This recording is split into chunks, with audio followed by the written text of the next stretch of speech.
नमस्ते दोस्तों, आपका स्वागत है हमारे AK फिज़िक्स चैनल में। आज हम पढ़ेंगे फंडामेंटल फोर्स, नेचर के फोर्स, सुपर हीरो के बारे में और उनके साइंटिस्ट के बारे में भी आज हम पढ़ते हैं।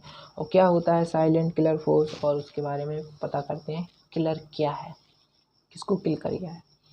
तो हमारा सबसे पहले फोर्स है ग्रेविटेशनल फोर्स, ज़मीन का प्यार। हम कितने ज़मीन से प्यार करते, कौन अपने भारत माता से प्यार करता है, लिखिए कमेंट बॉक्स में अभी। तो सबसे पहला फोर्स है हमारा ग्रेविटेशनल फोर्स। इसमें क्या होता है, the force of attraction existing between any two separated body due to their mass are called gravitational force. मतलब दो मास के बीच में जो डिस्टेंस होती है, दो मास के बीच में जो डिस्टेंस है, उस डिस्टेंस के बीच में जो फोर्स लगता है उसको हम क्या कहते हैं, ग्रेविटेशनल फोर्स कहते हैं। हर चीज़ दूसरी चीज़ को अपनी तरफ खींचती है। क्या करती है, खींचती है। दो बॉडी के बीच में जो भी डिस्टेंस होती है उसमें जो भी फोर्स यूज होता है उसको क्या कहते हैं, ग्रेविटेशनल फोर्स कहते हैं। हर चीज़ दूसरी चीज़ को अपनी ओर खींचती है। जिस तरह से हमारी जो अर्थ है वो किसको पुल कर रही है, अर्थ को पुल कर रही है, और जो अर्थ है वो इस पर ग्रेविटेशनल फोर्स लगा रही है। इस वजह से जो मून है इसके चारों ओर रोटेट कर रही है, रिवॉल्व कर रही है, और ये भी हमारा मून भी अर्थ पर ग्रेविटेशनल फोर्स लगा रहा है। और हमारा जो मून है, मून का मास कम होने के कारण ये अर्थ के चारों ओर रोटेट कर रही है। तो ये होगा हमारा ग्रेविटेशनल फोर्स। ग्रेविटेशनल फोर्स में क्या है, हमारे न्यूटन सर है, न्यूटन सर के ऊपर एक एप्पल गिरा, उनको एक आइडिया आया, ठीक है, और हमारी पृथ्वी खुश हो गई, अरे न्यूटन सर ने हमको आइडिया दे दिया। अगर न्यूटन सर के ऊपर नारियल गिर जाता तो न्यूटन सर क्या हो जाते, फिर ग्रेविटेशन फोर्स के बारे में कौन बताता है कि नहीं। अगर आपको न्यूटन सर के बारे में रियल स्टोरी जाननी है कि है एप्पल वाली स्टोरी फेक है कि रियल है, तो आप कमेंट बॉक्स में बताएं। फ़नी एग्जाम्पल क्या है, फ़नी एग्जाम्पल है कि तुम चल रहे हो, ज़मीन बोलती है इधर आओ, ठीक है। और सेकंड में क्या है, सेकंड में कहते हैं कि एप्पल ट्री से गिरा और न्यूटन सर बोले अरे आइडिया आ गया। और हमारा है चीज़ दूसरी चीज़ को अपनी ओर खींचती है। और जो हमारा ग्रेविटेशनल फोर्स है वो क्या है, सबसे वीक फोर्स है। ग्रेविटेशनल फोर्स क्या है, सबसे वीक फोर्स है, बट रेंज वेरी लार्ज है। रेंज क्या है, सबसे लार्ज है, इनफाइनाइट रेंज पे भी कैप्चर कर लेता है किसी को भी, ठीक है। और हमारा वीक फोर्स क्या है, वीक फोर्स को ही साइलेंट किलर फोर्स कहते हैं। क्या कहते हैं, वीक फोर्स को ही हम साइलेंट किलर फोर्स कहते हैं, याद रखना। The weak force we are discovering during the beta emission. जब हम बीटा पार्टिकल की स्टडी कर रहे थे, वो बीटा पार्टिकल की स्टडी कर रहे थे, जब बीटा पार्टिकल किससे, न्यूक्लियस से इमिट हुआ, एमिशन हुआ, बाहर निकला, तब हमको पता चला कि ये किस वजह से हो रहा है, किस वजह से हो रहा है, ठीक है। तब पता चला ये वीक फोर्स की वजह से हुआ है। तब हमको वीक फोर्स की डिस्कवरी हुई थी। क्या है, जब बीटा पार्टिकल, जब फर्मी सर हैं, फर्मी सर क्या कर रहे थे, बीटा पार्टिकल की स्टडी कर रहे थे, तो उससे पता चला कि ये वीक फोर्स की वजह से हो रहा है, तभी डिस्कवरी हुई थी वीक फोर्स की।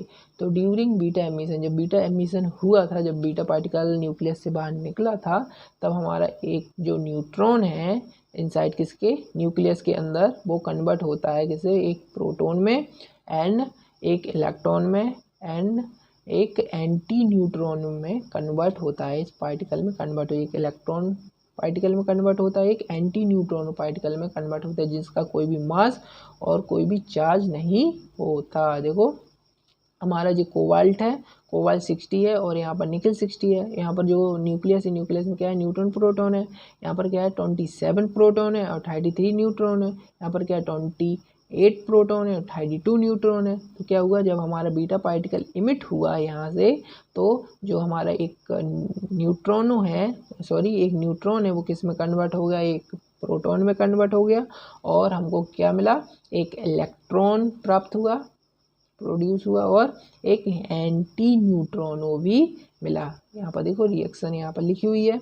तो हमारा जो जो क्वांटिटी है वो भी डिफरेंट हो गई, चेंज हो गई क्वांटिटी, जो कोबाल्ट से निकल में चेंज हो गई।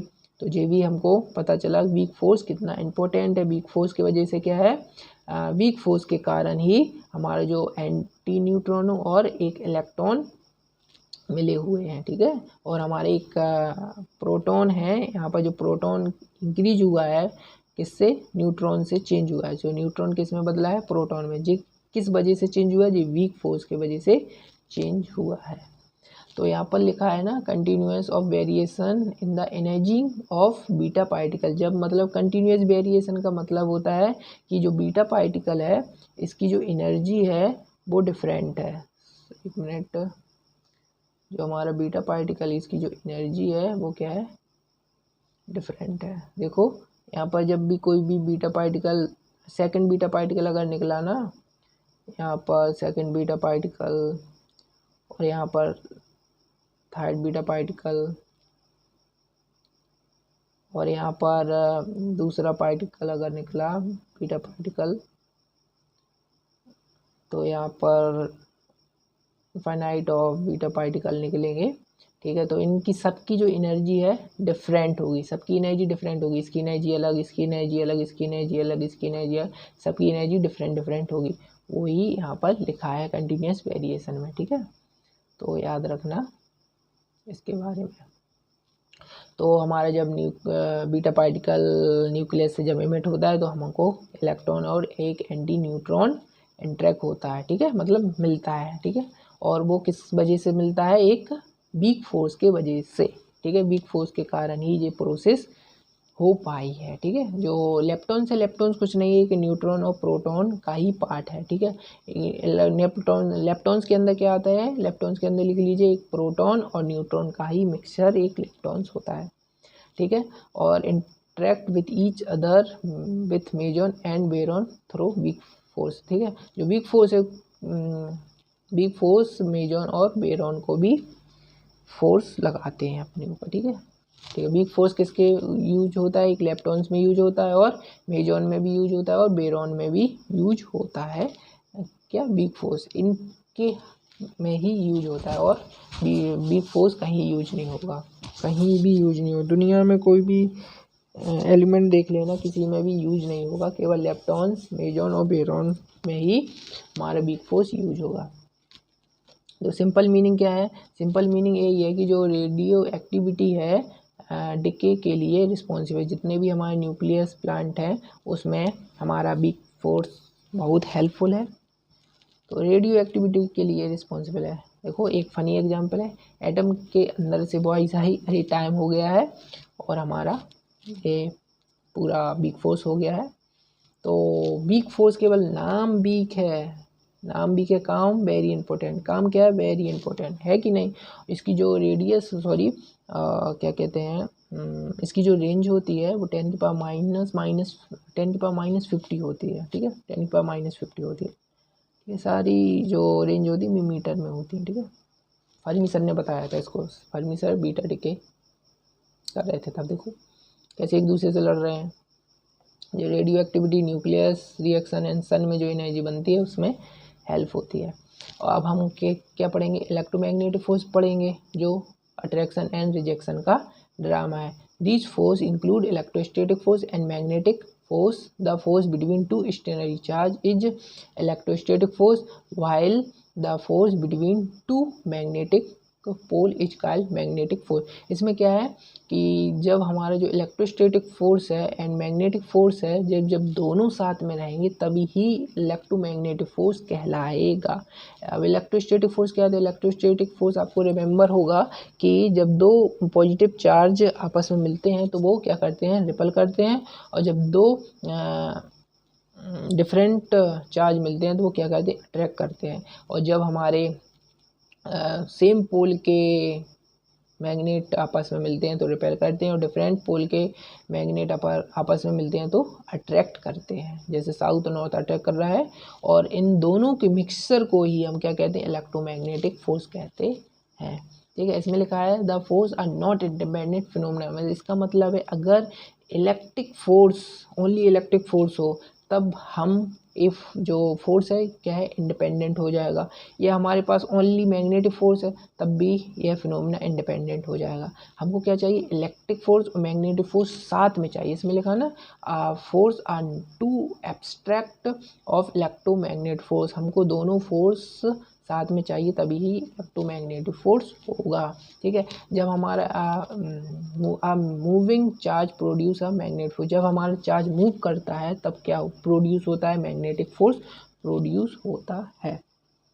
सिंपल मीनिंग देखिए, सिंपल मीनिंग में लिखा है ना, सिंपल मीनिंग में क्या लिखा है येलो कलर से कि इलेक्ट्रिक चार्ज के बीच में लगने वाली फोर्स को हम इलेक्ट्रोमैग्नेटिक फोर्स कहते हैं। ठीक है, सिंपल मीनिंग है। और यहाँ पर देखिए कि सोचो कि एक इलेक्ट्रोमैग्नेटिक फोर्स है, वो एक बड़ी अम्ब्रेला है। इलेक्ट्रोमैग्नेटिक फोर्स क्या है, एक बड़ी अम्ब्रेला है, और इलेक्ट्रोमैग्नेटिक फोर्स में एक रेस्ट है, रेस्ट चार्ज है। रेस्ट चार्ज क्या है, एक इलेक्ट्रोस्टैटिक फोर्स है और एक मूविंग चार्ज है। ठीक है, मूविंग चार्ज मतलब जो चार्ज है वो क्या मूव कर रहा है। ठीक है, मूव कर रहा है तो वो क्या है, एक मैग्नेटिक फोर्स है। जब ये दोनों साथ में काम करेंगे, बढ़ेंगे, मूव करेंगे, तब क्या होगा, एक इलेक्ट्रोमैग्नेटिक फोर्स प्रोड्यूस होगी या इलेक्ट्रोमैग्नेटिक फोर्स कहेंगे। ठीक है जी, हमारा क्या है, इलेक्ट्रोमैग्नेटिक फोर्स की डिस्क्रिप्शन है। ठीक है, तो देख लीजिए, कोई भी प्यार कर रहे हैं आपस में, तो हम पढ़ेंगे स्ट्रॉन्ग फोर्स के बारे में। तो स्ट्रॉन्ग फोर्स किसे कहते हैं, एटम का बॉडीगार्ड।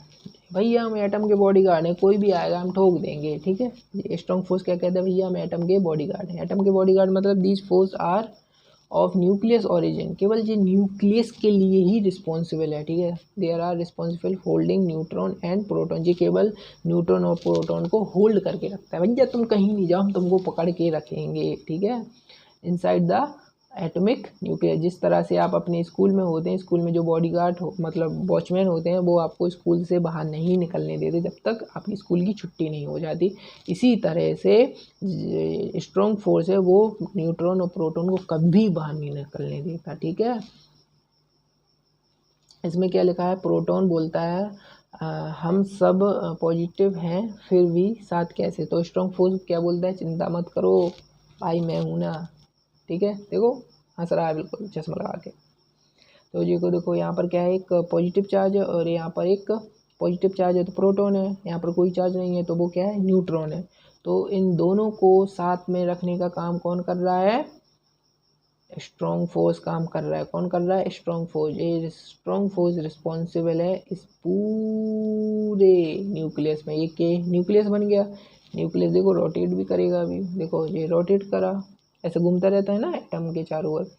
तो जो हमारा न्यूक्लियस है उसको पेंट्रेट नहीं कर पाता। कौन नहीं कर पाता पेंट्रेट, एक प्रोटॉन न्यूक्लियस को पार नहीं कर पाता, और पार करने की कोशिश करेगा तो एटम का बॉडीगार्ड यहीं पर मौजूद है, तुरंत मार देगा। ठीक है, तो यहाँ पर जो प्रोटॉन है, प्रोटॉन को टाइटली बाइंड करके रखा है न्यूक्लियस के अंदर, क्योंकि वो तोड़ के बाहर ना आ जाए। ठीक है, तो इसको सबसे पावरफुल फोर्स माना जाता है। क्यों माना जाता है, क्योंकि इसको बाहर नहीं निकलने देना है, और इसकी जो रेंज होती है वो 10⁻18 होती है। ठीक है, 10⁻18 मीटर। ठीक है, 10⁻18 मीटर, बट रेंज बहुत छोटी है, बहुत छोटी है। 10⁻18 बहुत छोटी है, 10⁻15 उससे भी ज़्यादा छोटी है। ठीक है, वो बिग फोर्स की है, सबसे पावरफुल फोर्स इसी को कहते हैं।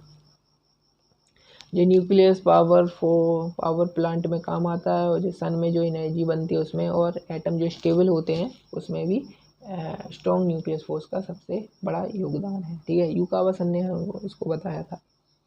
ठीक है, ये फोर्स एटम के न्यूक्लियस को तोड़ने से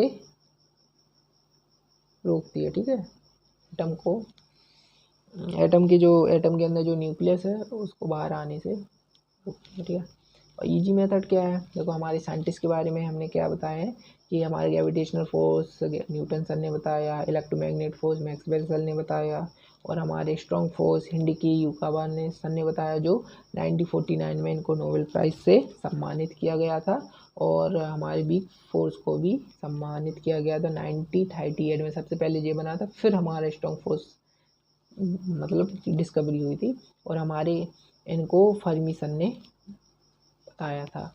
ठीक ठीक है, अब इसको याद कैसे करें, इतने कठिन कठिन नाम, कोई बात नहीं, मैजिक देख लो। देखो मैजिक क्या है, न्यूटन गिराता है, मैक्सवेल चिपकाता है, युकावा जोड़ता है। जोड़ने का काम कौन करता है, युकावा सर, स्ट्रॉन्ग फोर्स, और फर्मी तोड़ने का काम करता है। और अब क्या है, कंपैरिजन, स्ट्रॉन्ग फोर्स सबसे पावरफुल है, फिर इलेक्ट्रोमैग्नेटिक फोर्स, फिर वीक फोर्स पावरफुल है, फिर ग्रेविटेशनल फोर्स सबसे एंड में पावरफुल है। ग्रेविटेशनल फोर्स सबसे एंड में क्यों है, कमेंट बॉक्स में बताइए, क्यों एंड में लिखा है, ठीक है। और सबसे रेंज किसकी है, gravitational force infinite, electromagnetic force की इनफाइनाइट, स्ट्रॉन्ग फोर्स की 10⁻−15, सॉरी 10⁻−18, और फिर सबसे वीक फोर्स है, वीक फोर्स की कितनी होती है, 10⁻−15, और स्ट्रॉन्ग फोर्स की कितनी होती है, 10⁻−18। स्ट्रॉन्ग फोर्स की कितनी होती है, 10⁻−18, और वीक फोर्स की कितनी होती है, 10⁻−15, ठीक है। इसकी 18 होती है, इसकी 18 होती है, इसकी 15 होती है माइनस में, ठीक है। ये सारी यूनिट मीटर में होती है। तो आज का लेक्चर यहीं पर एंड करते हैं, और जिसको भी नेक्स्ट टॉपिक किस पे चाहिए, अगर आपको न्यूटन सर के ऊपर चाहिए या इलेक्ट्रोमैग्नेटिक ऊपर चाहिए, या कोई भी एक ऐसी वीडियो चाहिए जिस पे आप कोई भी लेक्चर चाहते हैं, तो कमेंट बॉक्स में बताइए, लेक्चर अपलोड हो जाएगा। Thank you and welcome.